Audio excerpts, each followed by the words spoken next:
बबलू, विशाल और विकास तीनों काफी जिगरी दोस्त थे। कोलकाता में रहते थे। तीनों की कॉलेज की पढ़ाई कंप्लीट हो चुकी थी और तीनों बेरोजगारी एंजॉय कर रहे थे। एक दिन की बात है, बातों बातों में विशाल बोला, यार, तुम लोगों ने भानगढ़ फोर्ट के बारे में सुना है? काफी कुछ सुना है मैंने उस फोर्ट के बारे में। राजस्थान में है। काफी पुराना और भयानक फोर्ट है वो।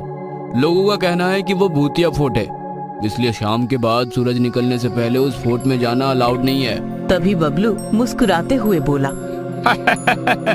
जी विकास जी, हमारा अगला डेस्टिनेशन वही है, भानगढ़ फोर्ट।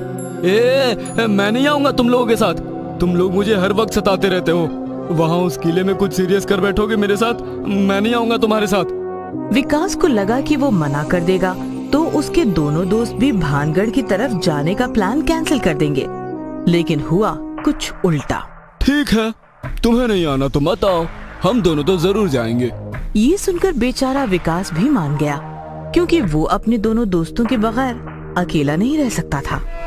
फिर तीनों ट्रेन में बैठकर राजस्थान की तरफ निकल पड़े। राजस्थान में बस और टैक्सी का सफर करते करते वे किले के सामने पहुंच गए। भानगढ़ फोर्ट काफी बड़ा और काफी लंबा फैला था। ऐसा लग रहा था कि वो सबको निगलना चाहता हो। काफी पुराना और लगभग खंडहर हो चुका है ये फोर्ट। तभी तो मैं सोचूं कि इस किले से लोगों की इतनी फटती क्यों है। फिर तीनों दोस्त टिकट लेकर अंदर किले में गए और घूमने लगे। किला अंदर से काफी विशाल और पुराना था। बड़े बड़े महल और उनके बड़े बड़े कमरे थे। पानी का एक विशाल तालाब था। राजा महाराजाओं की और बहुत सी पुरानी चीजें थी जो देखने लायक थी। काफी सारे देशी विदेशी पर्यटक किला घूम रहे थे। धीरे धीरे शाम हो गई और अचानक सिक्योरिटी गार्ड्स किले के अंदर आकर चिल्लाने लगे, चलो सब लोग, शाम हो गई है, अब इस किले में रहना अलाउड नहीं है। गार्ड की बात मानकर सब लोग बाहर निकलने लगे, लेकिन विशाल और बबलू का कुछ अलग ही प्लान था।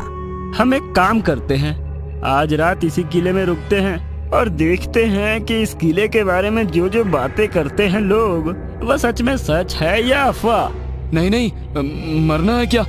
अरे कुछ नहीं होता, हम पढ़े लिखे नौजवान हैं, हमें डरना नहीं चाहिए यार। चलो हम किसी कमरे में छिप जाते हैं। फिर बबलू और विशाल एक कमरे में भाग गए। तभी विकास ने देखा कि एक सिक्योरिटी गार्ड जो काफी हट्टा कट्टा और भयानक था, वो विकास की तरफ ही आ रहा है। विकास को समझ नहीं आया कि अब वो क्या करे। वो भागा और एक कमरे में छिप गया। किले का विशाल सा गेट बंद करा दिया गया और रात हुई। विकास एक कमरे में था। काफी घना अंधेरा था और विशाल को अजीब अजीब आवाजें आनी शुरू हो गई थी। बबलू, विशाल, कहाँ हो तुम दोनों? मुझे बहुत डर लग रहा है। विकास ने दोनों को कॉल लगाया, लेकिन उनका कॉल भी नहीं लग रहा था। तभी किसी ने विकास का मोबाइल खींचकर उसे किले से बाहर फेंक दिया। विकास ने सामने देखा तो उसकी चीख निकल गई, क्योंकि उसके सामने खड़ा था एक भयानक भूत।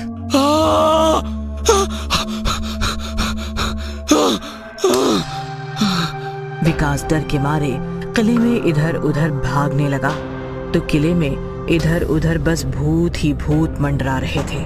दासियों के भूत, सिपाहियों के भूत, राजाओं के भूत, रानियों के भूत, और उन भूतों के बीच विकास काफी बुरी तरह फंस गया था। भूत विकास के पास आकर उसे जोरदार टक्कर मार रहे थे और उड़ रहे थे। विकास बस इधर उधर गिर रहा था और चीख रहा था, बचाओ, बचाओ। इधर किले के बाहर एक सिक्योरिटी गार्ड बैठा था। तभी विशाल और बबलू उसके पास आए। तुम दोनों यहाँ क्या कर रहे हो? भाग जाओ यहाँ से। विशाल रोते हुए बोला, हमें माफ कर दीजिए, हमसे गलती हो गई। हमने मजाक मजाक में हमारे दोस्त को बताया कि हम रात भर किले में रुकेंगे। उसे लगा सच में रुकेंगे। हम होटल चले गए, लेकिन वो होटल नहीं लौटा। प्लीज कुछ कीजिए। जो भी हो, किले का दरवाजा तो अब सीधे सुबह ही खुलेगा। बबलू ने काफी सारे पैसे गार्ड को दिए और गार्ड मान गया। उसने किले का दरवाजा खोला और तीनों किले में विकास को ढूंढने लगे। विकास, विकास, क्या तुम हमें सुन पा रहे हो? तभी गार्ड पर अचानक एक भूत ने हमला किया और देखते ही देखते गार्ड भी एक भयानक भूत बन गया। बबलू बचो! गार्ड का भूत बबलू और विकास को मारने के लिए उनके पीछे भागने लगा। दोनों दोस्त उस भूत से बचने के लिए किले में इधर उधर भागने लगे। भागते भागते वो एक कोने में आकर छिप गए। तभी बबलू को वहां उस कोने में विकास बैठा हुआ दिखा। विकास, विकास, तुम होश में तो हो? विकास चलो यहाँ से, हम पर किसी भी वक्त हमला हो सकता है। बबलू और विशाल विकास को वहां से उठाकर अपने साथ किले से बाहर ले जाने लगे और किले के बंद दरवाजे के सामने आकर तीनों रुक गए। अरे ये दरवाजा तो बंद हो गया, अब हम क्या करें? अरे यार, किले से बाहर निकलने का कोई दूसरा रास्ता तो होगा ना? तभी अब तक चुपचाप खड़ा विकास अचानक से बोला, है, किले से बाहर निकलने का एक और रास्ता है। हैं? कौन सा रास्ता है वो? वो रास्ता है तुम दोनों की मौत। और अचानक विकास जोर जोर से हंसने लगा और हंसते हंसते विकास एक भयानक भूत बन गया। विकास, विकास, हम तुम्हारे दोस्त हैं, याद करो। दोस्त? मेरे दोस्त तो अंदर है। ऐसा मत बोलो विकास, सॉरी यार, हमसे गलती हो गई जो तुम्हारे साथ मजाक किया। विकास, अगर हम तुम्हारे दोस्त नहीं है तो फिर कौन है हम? पहचानो हमें। पहचान लिया तुम दोनों कौन हो। हैं? कौन है हम? तुम दोनों हो मेरा शिकार। ऐसा कहकर विकास ने बबलू और विशाल पर जोरदार हमला किया और दोनों को मार दिया। फिर विकास का भूत वापस वहां से अंदर अंधेरे किले में चला गया और हमेशा हमेशा के लिए भानगढ़ फोर्ट के राज में खो गया। पुरानी हवेली। आजमगढ़ में 400 साल पुरानी एक हवेली थी। लोग उसे अंग्रेजों के जमाने वाली हवेली कह के पुकारते थे। हवेली काफी पुरानी और सुनसान थी, इसीलिए कोई भी उस हवेली की तरफ नहीं जाता।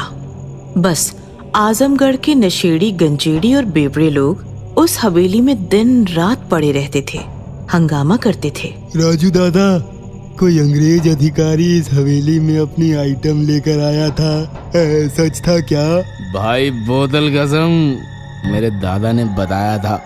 क्या औरत थी भाई वो, अरे आग थी आग, अरे मानो कपड़े में लिपटा सोना। जॉर्ज नाम का कोई अंग्रेज लेकर आया था उसे। दोनों प्यार करते थे, काफी दिन दोनों साथ रहे। फिर किसी काम से जॉर्ज को जाना पड़ा और वो वापिस ही नहीं आया। फिर उस लड़की का क्या हुआ? उसका क्या होना था है? कुछ दिन ऐसे ही हवेली में शराब पीकर पड़ी रही और फिर रोने लगी। गांव में आधी रात में घूमती थी भाई उसकी आवाज। तो क्या लोगों ने उसकी मदद नहीं की? अरे फटती थी लोगों की अंग्रेजों से। हवेली की परछाई में भी खड़ा नहीं रहता था कोई। ओ, फिर आगे क्या हुआ? अबे होना क्या था, नशे में पागलों की तरह चीखती चिल्लाती रही और फिर अचानक एक दिन उसकी आवाज ही शांत हो गई। वो क्यों? अबे हमारे जैसे आवारा लड़कों ने उसकी हालत का फायदा उठाया। अमावस की रात देखकर 4-5 हवेली के अंदर घुसे और उसकी इज्जत लूटकर उसे मारकर हवेली में दफना कर चले गए। तब से ये हवेली सुनी पड़ी है, ना जॉर्ज आया ना दूसरा कोई और। कहानी और शराब के प्रभाव से राजू के पंटर डर गए। रात भी काफी हो गई थी, अंधेरा था। छोटू ने माचिस जलाई, तभी कोई पीछे से आया और फूंक मारकर चला गया। ये फूंक किसने मारी? अबे फूंक कौन मारेगा, हवा से बुझ गई होगी। साला गिलास नहीं दिख रहा है ठीक से। छोटू ने फिर से माचिस जलाई। रोशनी में उसने देखा कि राजू के पीछे कोई लड़की बैठी उसकी तरफ देखकर हंस रही थी। कौन है? अबे कहाँ? अरे राजू दादा के पीछे। मेरे पीछे हैं? राजू ने पीछे मुड़कर देखा तो पीछे कोई नहीं था, लेकिन जैसे ही उसने सामने देखा उसके सामने एक लड़की का चेहरा आ गया।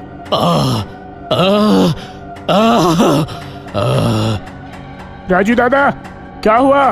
राजू काफी डर गया था, फिर भी हंसते हुए बोला, अरे कुछ नहीं, मैं तो बस डरा रहा था तुम्हें। चलो चलते हैं यार।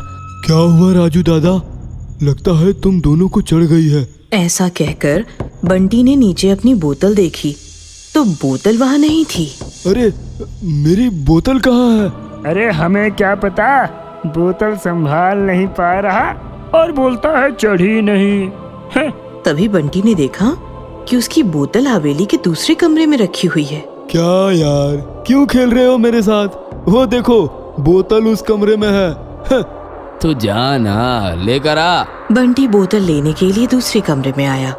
जैसे ही बोतल उठाकर वो पीछे मुड़ा, उसकी चीख निकल गई क्योंकि उसके पीछे एक भयानक भूतनी खड़ी थी। भूतनी झट से रूप बदलकर एक खूबसूरत लड़की बन गई और बंटी के गले लग गई। डर के मारे बंटी की आवाज नहीं फूट रही थी।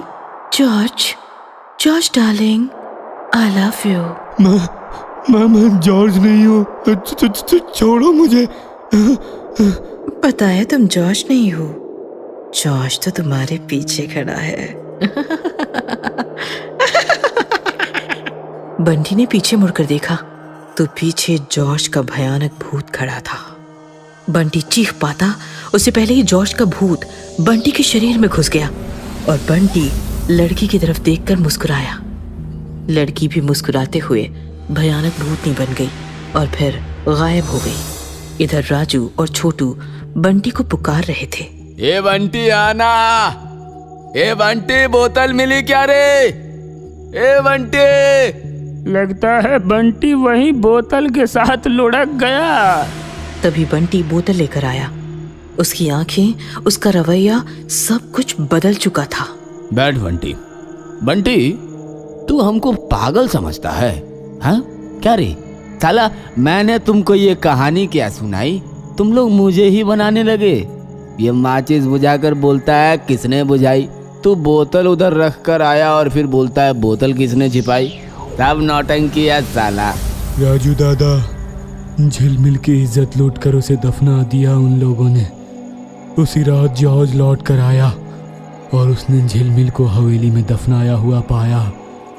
वह सह ना सका और उसने भी झिलमिल के साथ गाड़ लिया खुद को। अबे क्या बक रहा है? कौन झिलमिल? वही लड़की जिसे जॉर्ज हवेली में लेकर आया था। ये सुनकर राजू और छोटू जोर जोर से हंसने लगे। ए बंटी, माल फूक के आया क्या है? अच्छा चल बता, किसने बताया तुम्हें ये? हैं? जॉर्ज ने बताया। हैं? जॉर्ज कहाँ है? मेरे अंदर। और झिलमिल कहाँ है? वो देखो, आपके पीछे। ये सुनकर राजू जोर जोर से हंसने लगा। ए छोटू, देख बंटी क्या बक रहा है। वो लड़की मेरे पीछे है। लेकिन छोटू को सांप सूंघ गया था। राजू दादा पीछे देखो। राजू ने पीछे देखा तो सच में उसके पीछे झिलमिल का भूत खड़ा था। राजू जोर से चिल्लाया। तभी पीछे से बंटी ने बोतल से राजू का सिर फोड़ दिया। कांच के टुकड़े टुकड़े हुए और राजू भी फर्श पर बिखर कर मर गया। ए बंटी, अरे ये क्या कर दिया तूने? बंटी नहीं, जॉर्ज। तभी झिलमिल का भूत छोटू की तरफ बढ़ने लगा।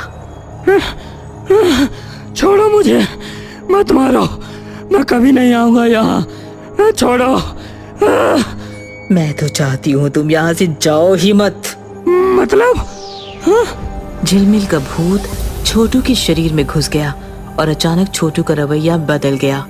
वो बंटी की तरफ देखकर मुस्कुराने लगा। बंटी ने छोटू को अपनी बाहों में भर लिया। हमें इंसानी शरीर मिल गया झिलमिल, कितने साल तड़पे हैं एक दूसरे को छूने के लिए। आज ये दो जिंदा शरीर मिल गए। अब हम एक दूसरे से कभी जुदा नहीं होंगे। सालों साल इसी हवेली में साथ रहेंगे, एक साथ रहेंगे। मुझसे और इंतजार नहीं होता जॉर्ज। चलो मुझे बेडरूम में लेकर चलो। बंटी ने छोटू को अपनी बाहों में उठा लिया और वो छोटू को लेकर हवेली के अंदर वाले कमरे की तरफ निकल पड़ा।